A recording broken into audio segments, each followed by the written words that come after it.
Sir, Chintu ನಿಮ್ಮ ಬದುಕಿನಲ್ಲಿ ಎಷ್ಟು ಆತ್ಮೀಯತೆಯನ್ನು ಹೊಂದಿತ್ತು ಅಂತ? ಸರ್, ಇದು ಸುಮಾರು 8 ವರ್ಷ ಅದರ ಕುಟುಂಬ ಸಮೇತ ಬಂದಂಥ ಸಂದರ್ಭದಲ್ಲಿ ಅಕಸ್ಮಾತ್ ನಮ್ಮ ತೋಟದಲ್ಲಿ ಉಳಿದಿತ್ತು. ನಮ್ಮ 2ನೇ ಮಗ ಜಯಂತ್ ಅದಕ್ಕೆ ಹಾಲು ಹಾಕೋದು, ಹಾಲು ಕೊಡೋದು 2 ಟೈಮ್ಸು. ಸ್ವಲ್ಪ ದಿವಸ ಕಳೆದ ಮೇಲೆ ಚಪಾತಿ ಕೊಡೋದು, ಹೀಗೆ ಅದನ್ನು ಸಾಕೋದು. ಅದು ಹೆಣ್ಣು ಕೋತಿ ಮರಿ, ಅದಕ್ಕೆ ಚಿಂಟು ಅಂತ ಹೆಸರಿಟ್ಟು. ಅದಾದ ನಂತರ ಅದರ ದಿನನಿತ್ಯದ ಕೆಲಸ ಬೆಳಿಗ್ಗೆ ಹಾಲು ಕುಡಿತಿತ್ತು, ಆಮೇಲೆ ಹಸುಗಳನ್ನ ಮೇಲಿಟ್ಟರೆ ಅದ್ರ ಜೊತೆ ಕೂತ್ಕೊಂಡು ಹೋಗ್ತಿತ್ತು. ಕುರಿಗಳು ಹೊಲದಲ್ಲಿ ಮೇಯ್ತಾ ಇದ್ದರೆ ತೋಟದಲ್ಲಿ ಅದ್ರ ಜೊತೆ ಕೂತ್ಕೊಂಡು ಹೋಗೋದು. ನನ್ನ ಮಗ ಕುದುರೆ ಮೇಲೆ ಹೋದರೆ ಅದು ಕುರಿ ಮೇಲೆ ಹೋಗೋದು. ಫೋಟೋಸ್ ಎಲ್ಲ ಇದೆ. ಆಮೇಲೆ ಹಸುಗಳಿಗೆ ಮುಗ್ದಾರ ಹಾಕಕ್ಕೆ ಬಂದರೆ ಅವನ್ನ ಕಚ್ಚಿ ಓಡಿಸ್ಬಿಡೋದು. ನಮ್ಮನ್ನು ಯಾರಾದರೂ ಬೇರೆಯವ್ರು ಹೊರಗಿನವರು ಜೋರಾಗಿ ಮಾತಾಡಿದ್ರೆ ಅವರು ಕಚ್ಚಕ್ಕೆ ಹೋಗೋದು. ಆಮೇಲೆ ವಾಪಸ್ಸು ದನಗಳೆಲ್ಲ ಸಂಜೆ ಬರಬೇಕು ಅಂದರೆ ಕೊನೆಯ ಹಸು ಬರೋ ತನಕನೂ ಬಾಗಿಲು ಹಾಕ್ಲಿಕ್ಕೆ ಬಿಡ್ತಿರಲಿಲ್ಲ. ನಮ್ಮನೆ 18 ನಾಯಿ ಮರಿಗಳು. ಹೊಸ್ದಾಗಿ ನಾಯಿ ಮರಿ ಹಾಕಿದ್ರು ಕೂಡ ಅದನ್ನು ಡಾಕ್ಟ್ರಿಗೆ ತೋರ್ಸೋಕೆ ಹೋಗೋಕ್ಕೂ ಬಿಡ್ತಿಲ್ಲ, ಎಲ್ಲ ತೊಗೊಂಡು. ಈಗ ರ್ಯಾಟ್ ವೀಲರ್ ಅಂತ ಒಂದು ಫೋಟೋ ಹಾಕಿದ್ದೆ, ಅದು ಭರವಸೆ ಅಷ್ಟೇ. ಅವುಗಳನ್ನೇ ಫ್ರೆಂಡ್ ಮಾಡಿಕೊಂಡು ಅದನ್ನು ಒಂಥರ ಯಾವ ರೀತಿ ಅಟ್ಯಾಚ್ಮೆಂಟ್ ಐತೆ ಅಂತ ಫೋಟೋದಲ್ಲಿ ನೋಡಿ ಗೊತ್ತಾಗುತ್ತೆ. ನಾವೊಂದು ಹೊಸ ವಾಚ್ ತಗೊಂಡ್ರೆ ಪ್ರಶ್ನೆ ಮಾಡೋ ರೀತಿ ನೋಡೋದು. ಒಂದು ಸಾರಿ ಈ ಗೇಟೆಲ್ಲ ವೆಲ್ಡಿಂಗ್ ಮಾಡಬೇಕಾದ್ರೆ ಗ್ಲಾಸ್ ಹಾಕೋದು, ಕಪ್ ಗ್ಲಾಸ್. ಅವನು ಊಟ ಕೊಟ್ಟೋಗಿದ್ದ, ಇದು ಎತ್ಕೊಂಡು ಹಾಕ್ಕೊಂಡು ಎಲ್ಲ ನೋಡ್ತಾ ಇತ್ತು. ಅದು ಫೋಟೋ ಇದೆ. ನಾವು ಅದಕ್ಕೆ ಕಟಿಂಗ್ ಮಾಡಿಸೋದು. ಆಮೇಲೆ ರಾತ್ರಿ ಬಂದು ನಮ್ಮ ಹುಡುಗರ ಜೊತೆ ಟಿ ವಿ ನೋಡೋದು, ಈ ರೀತಿ ಎಲ್ಲ ಮಾಡ್ತಾ ಇತ್ತು. ಇನ್ನು ಫ್ಯಾಮಿಲಿ ಜೊತೆ ಚಿಂಟು ಹೇಗೆ ಬೆರೀತಾ ಇತ್ತು ಅಂತ?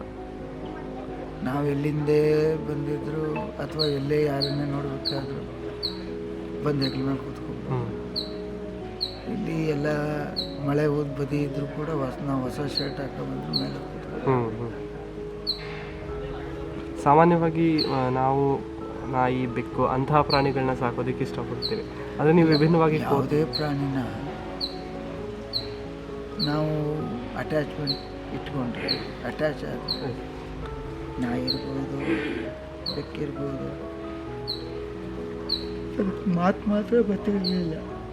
ಮನುಷ್ಯನ ಎಲ್ಲ ಚಟುವಟಿಕೆಗಳು ಗೊತ್ತಾಗುತ್ತೆ. ನೀವು ಈ ಬುಕ್ಕಲ್ಲಿ ನೋಡಿ ಅದ್ರ ಫೋಟೋ ಎಷ್ಟಿದೆ ಅಂತ.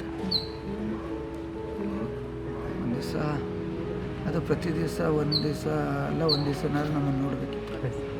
ನಾವು ಎಷ್ಟೇ ಸ್ಟ್ರೈನ್ ಆಗಿದ್ರು, ನನ್ನ ಕಾನ್ಸ್ಟಿಟ್ಯೂನ್ಸಿಗೆ ಹೋಗಿದ್ರು ಇಲ್ಲಿ ಬಂದು ಅದ್ರ ಜೊತೆ ಸಮಯ ಹಾಲು ಕೊಡೋದು ಒಂಚೂರು ಲೇಟ್ ಆಗಿಬಿಟ್ರೆ ನಮ್ಮ ಲೇಬರ್ಸು ನಾವು ಬಂದರೆ ಪ್ಯಾಂಟ್ ಹಿಡ್ಕೊಂಡು ಕಂಪ್ಲೇಂಟ್ ಹೇಳೋ ಥರ. ಆಮೇಲೆ ನಾವು ಕುಮಾರಣ್ಣವ್ರ ಜೊತೆ ಹೊರದೇಶಕ್ಕೆ ಹೋಗಿದ್ವಿ.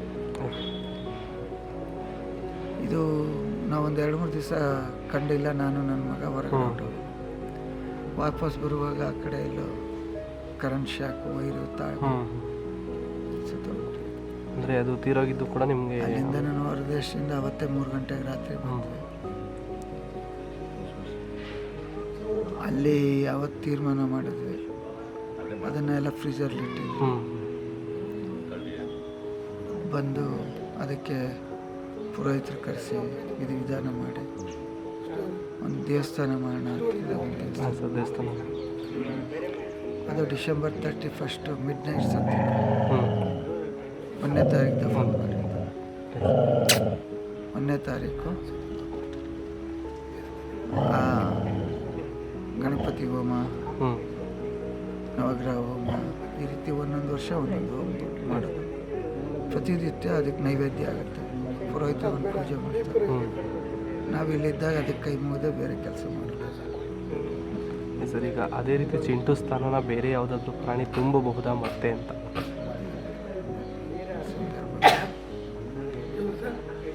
ಈಗ ಹೊಸ ವರ್ಷ ಆದರೆ ಇಲ್ಲೇ ಬರ್ತಾರೆ, ಹ್ಞೂ ಎಲ್ಲ ಒಟ್ಟಿಗೆ ಸೇರ್ತೀವಿ, ಊಟ ಮಾಡ್ತೀವಿ, ಒಂದು ಪೂಜೆ ಮಾಡ್ತೀವಿ. ಅವ್ರವ್ರ ಭಾವನೆಗಳಲ್ಲಿ ಅವ್ರವ್ರ ನಂಬಿಕೆ. ನಮಗಿದೆ ದೇವರು. ಇದನ್ನು ಕುರಿ ಮೇಲೆ ಹೋಗ್ತಿದ್ದು ಫೋಟೋ ಹ್ಞೂ ನಮ್ಮ ಅರುಣ್ ಶಿಲ್ಪಿ ಹ್ಞೂ ರಾಮದೇವ್ರ ಕೆತ್ತದ್ರಲ್ಲಿ ಅವ್ರಿಗೆ ಕೊಟ್ಟರು. ಹ್ಞೂ ಅವರು ಪಾಪ ಯಾವುದೇ ನನ್ನಿಂದ ಹಣ ತೆಗೆದುಕೊಳ್ಳದೆ ಮಾಡಿಕೊಟ್ರು ಉಚಿತವಾಗಿ. ಅಷ್ಟು ಚೆನ್ನಾಗಿ ಮೂಡ್ತಾರೆ.